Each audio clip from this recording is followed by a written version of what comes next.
they may not know a lot about you. So tell us just a little bit about you. Yeah.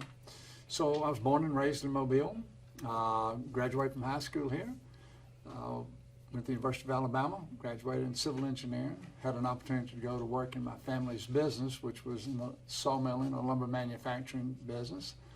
Did that over a period of years, probably 40 years, and then decided, felt really a calling to get involved with city government, specifically being the mayor, and ran, and to the dismay of a lot of people, I was able to win.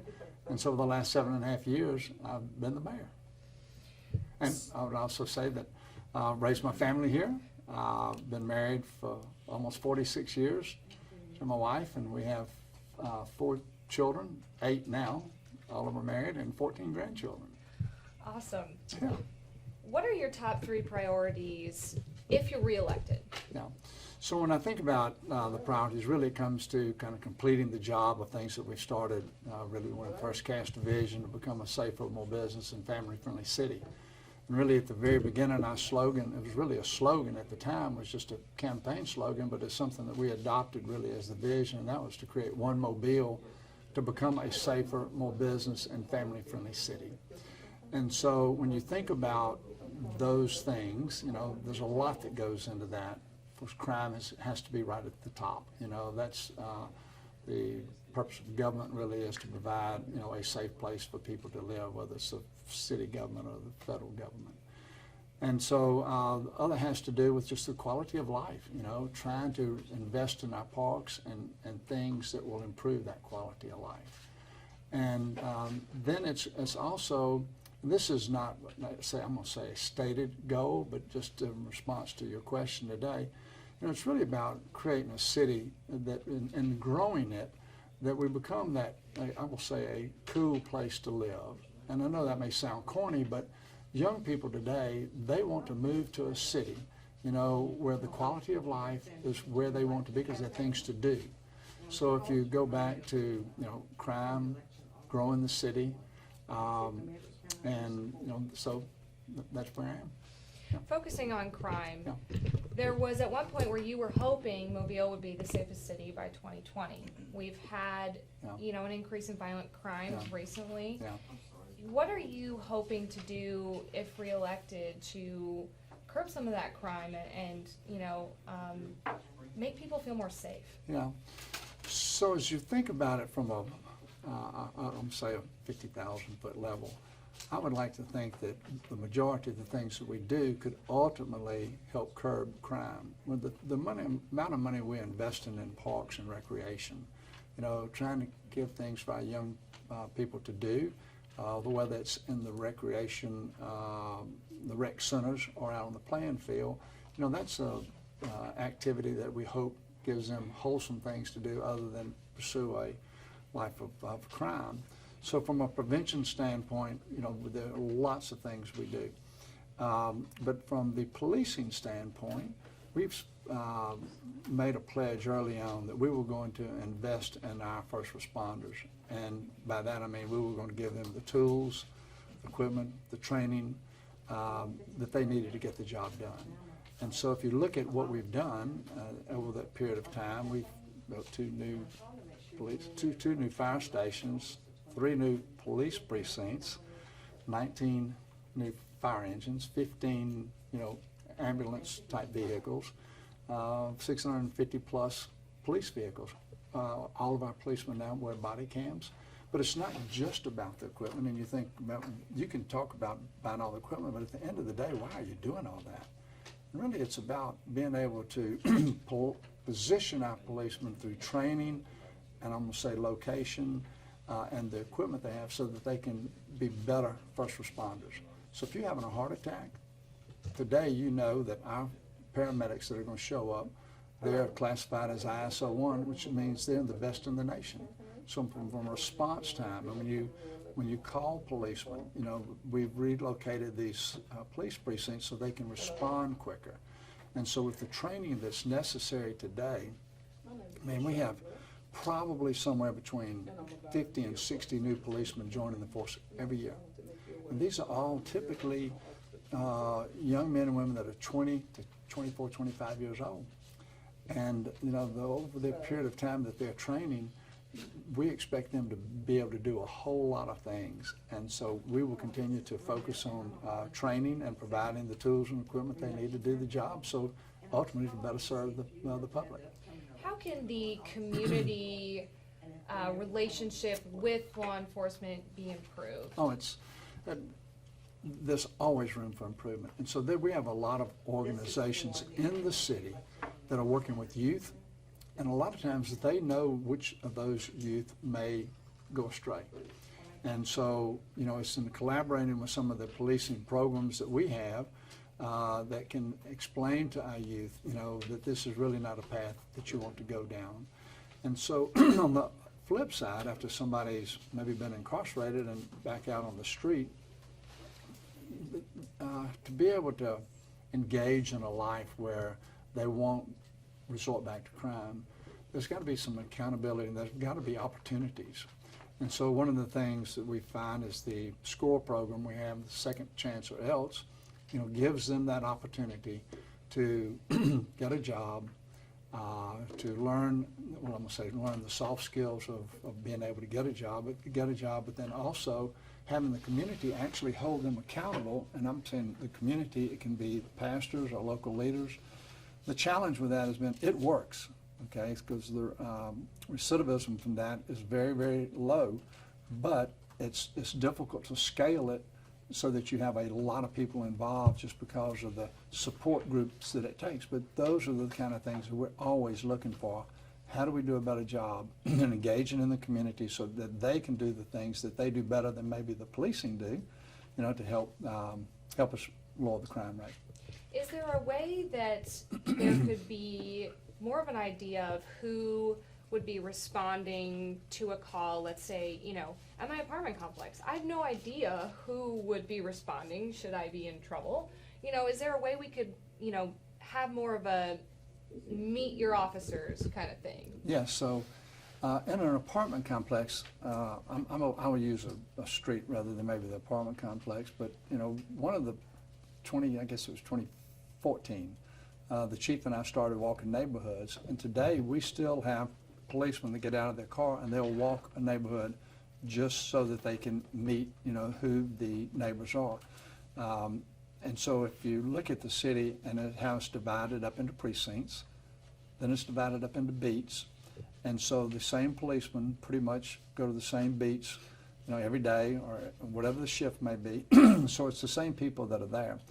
But yes, there's probably a way for us to do a better job to meet and greet for those that want to. What we find is that that a lot of times it's difficult to get citizens to come out, you know, to do something like that.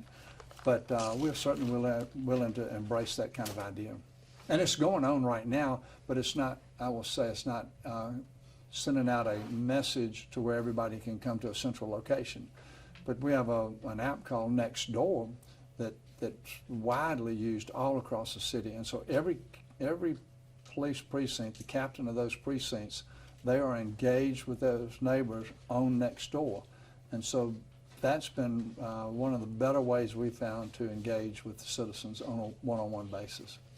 You kind of brought back the One Mobile kind of, Yeah. not necessarily a slogan, but idea, and put "not done yet" in it. Yeah. Why was that important to you? Well, because it's not done yet. I mean, you know, we've got a lot of things in the work that we've been really working on. It started prior to my administration. I mean, like the bridge started prior to my administration. Many of the things going on at the port started previously. The airport, about building a new terminal downtown and moving it, that was during my administration. But just those three components, if you look at them and what they could do as they come together, really, it won't just transform the city of Mobile, it will transform commerce in the state of Alabama. There are a lot of people that are responsible for that. Senator Shelby, with the financing he's been able to get for the port, Governor Ivey, with her support of the port, her support of Brooklyn. And so it's a huge collaborative effort, but there are a lot of people that believe that is a key to our future prosperity. And just one example, Walmart is known for doing their research before they put in distribution centers. Well, their super distribution centers are called import distribution centers, only can be located in port cities. Well, the largest one in their entire chain or their system was built in Mobile about 3 years ago. And at the time, it was the largest. But what they saw was what was going to be the growth of Mobile's port and all the things that I've just referred to from an infrastructure standpoint. And then the South Alabama Logistics Park, which will be, it's on the drawing board, but it'll be one of the largest distribution centers, logistics and distribution centers in the Southeast once it's built out. So great things to come in that area. And so those aren't done yet. But there are a lot of people that have invested knowing that what we were doing, trying to be more business friendly, more family friendly, a safer city, they said, well, I'm going to invest in the city of Mobile. And because of that, I felt an obligation that we had not delivered all of it, and so that I should run again. There's so much infrastructure in the city of Mobile that we continue to work on. We went out through Broad Street, Beauregard, or Baltimore Street. We're just getting ready to start the rebuild of St. Louis Street and Texas Street. I would hope within the next 4 years, those are things that are completed. Ziegler Boulevard. So, you can see the things that have been in progress and they're not done. And really, when you change administrations, really all of the executive directors that are on board with this administration, they could be all new people in another administration, and that institutional knowledge of those projects, and it just changes. And so anyway, I'm excited about being able to complete those projects so that we say we have done it. One thing that I've heard from a lot of viewers is improving the transportation system, especially the bus system, and I know you've made some commitments to try and improve that. Yeah. What do you hope to do? So I don't know if Mobile is completely unique in this regard, but the way the WAVE's transportation system, or the WAVE is set up, is that the city of Mobile funds it all. And so as we've had various outlying areas say, we would like to have bus service here, but we want you to pay for it. And so today, the WAVE transportation, and not just today, ever since I've been the mayor, it always operates at a deficit. So it's already costing every citizen in Mobile, it's not a break-even proposition, not that everything has to be, but we're reluctant to take on additional debt when nobody else wants to, add to the pot. Okay. Yeah, but look, we certainly understand the need for better public transportation, but if we can have a more collaborative effort and a sharing of cost, since day one, we said we'll participate. Yeah. Great.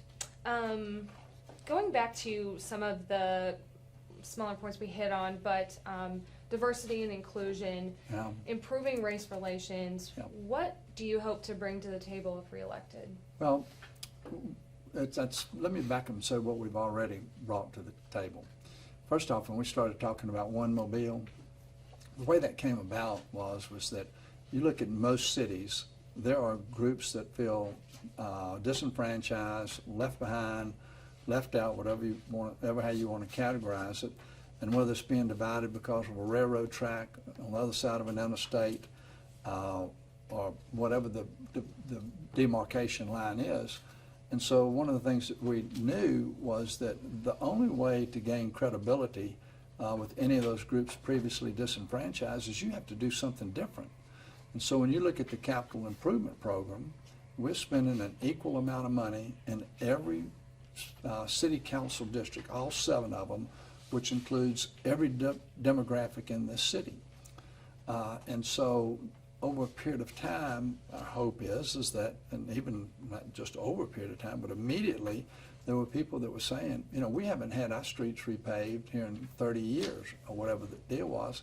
And so as they see their parks, money spent in their parks, as they see maybe a new fire station in there or a police precinct, that they've never had. Those are things that we hope instill confidence in what we're doing, to make them realize that, we're serious about One Mobile. And so those are some of the things, but also Mobile has never had a DBE program, a Disadvantaged Business Enterprise program. And it had been alluded to or outlined in the enabling legislation creating the City of Mobile. But we actually created a department to focus solely on the DBE, which are the minority-owned and women-owned businesses.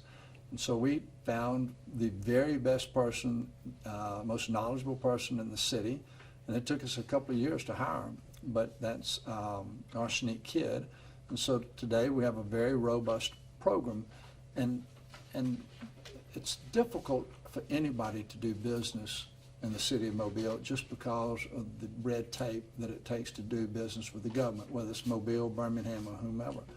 So what her purpose is to find those enterprising individuals that would like to start a business or maybe have a fledgling business and show them how to do business with the city, try to show them how to get contracts, hold their hand, show them how to get the insurance.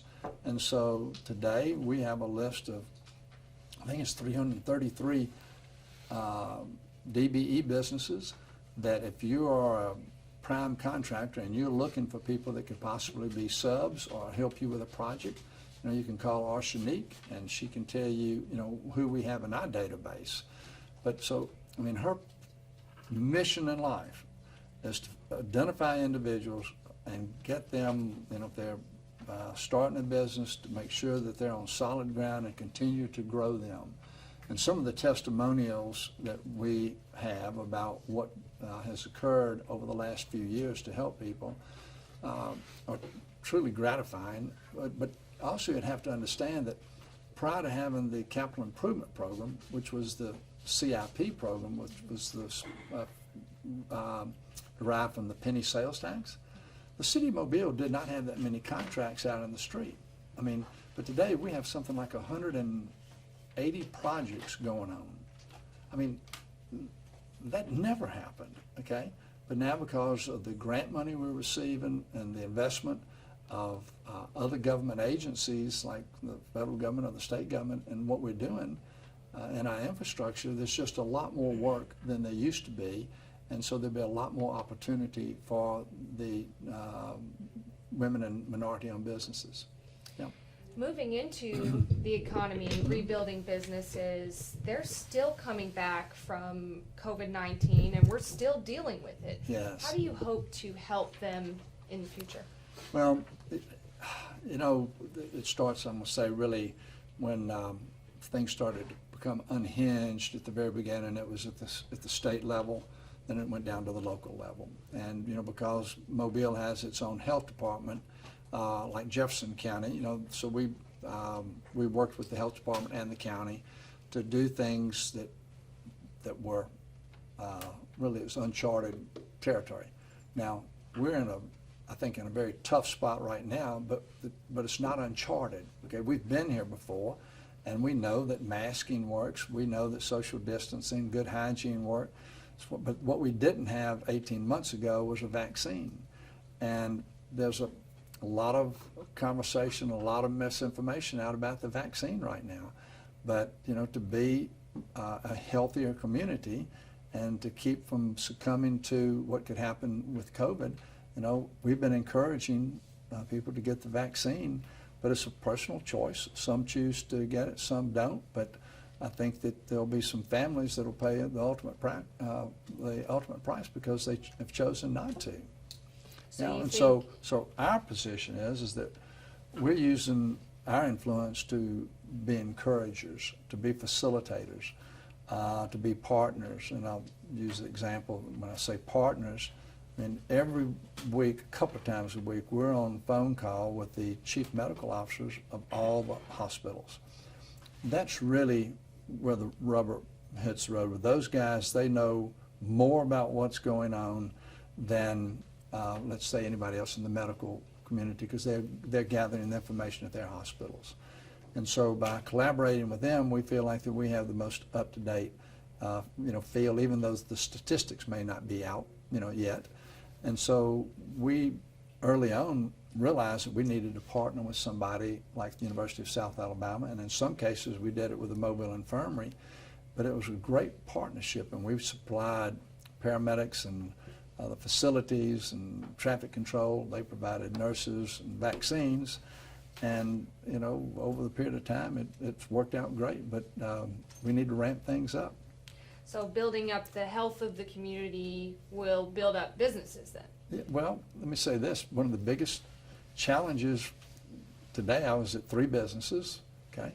The one where you saw me a little while ago, they did not shut down during COVID the first time because so much of theirs was they could ship, their inventory and do it out online. But last week they had to shut down, okay? And it was because 2 of their employees had been exposed. But every single business I've talked to lately is having a challenge with employees. And it's because these employees have been exposed, and they either have to, take time off, or they have children that were in daycare, the daycare closed. And it's the same things that we dealt with early on. But our encouragement is to, I don't think America is ready to shut back down again. I don't think Alabama or the city of Mobile has said we're going to shut everything down again. I think there were a lot of lessons learned there. And so what do? And that is you continue to do the things that work. You try to send that message out continuously, or find new messengers to deliver it, and hopefully it'll take at some point, and we'll reach that point, the herd immunity that we've all talked about, but we're not there yet. Yeah. Right. And that goes right into COVID-19. We're going to be dealing with it for a while. Mm-hmm. Our local health officials have been really at the forefront every day lately.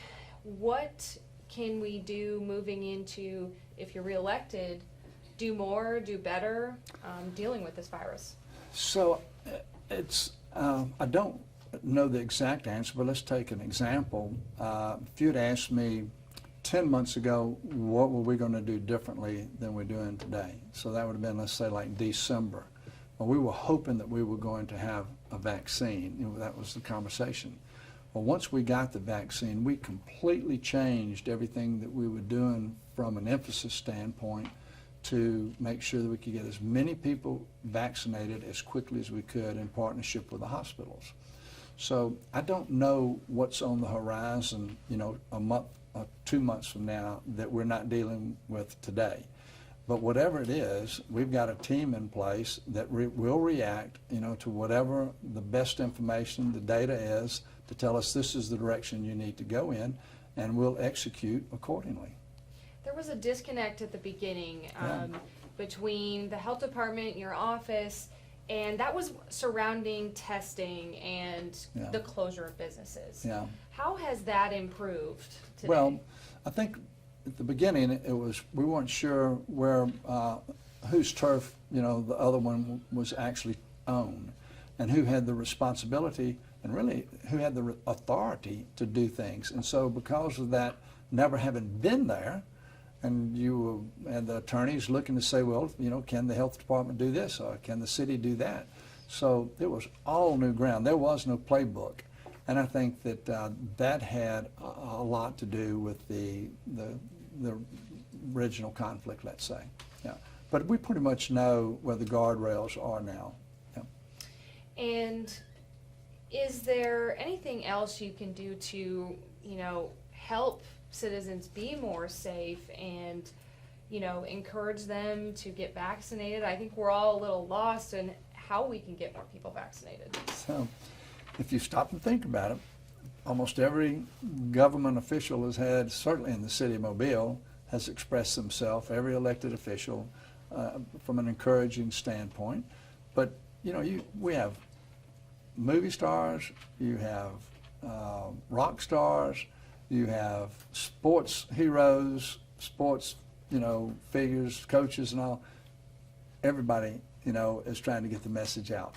So, it's sometime, you just hope that they listen to somebody that hadn't spoken up. But I'm of the opinion now that people today that have not gotten the vaccine, the trigger for them is going to be seeing something or experiencing something that they haven't experienced. And that may be a loved one getting deathly ill, or being on a ventilator in a hospital and realizing that they've gotten some bad information, because so many people look at an opinion on Facebook and they take that for granted, and that's hard to combat because people typically believe what they want to believe.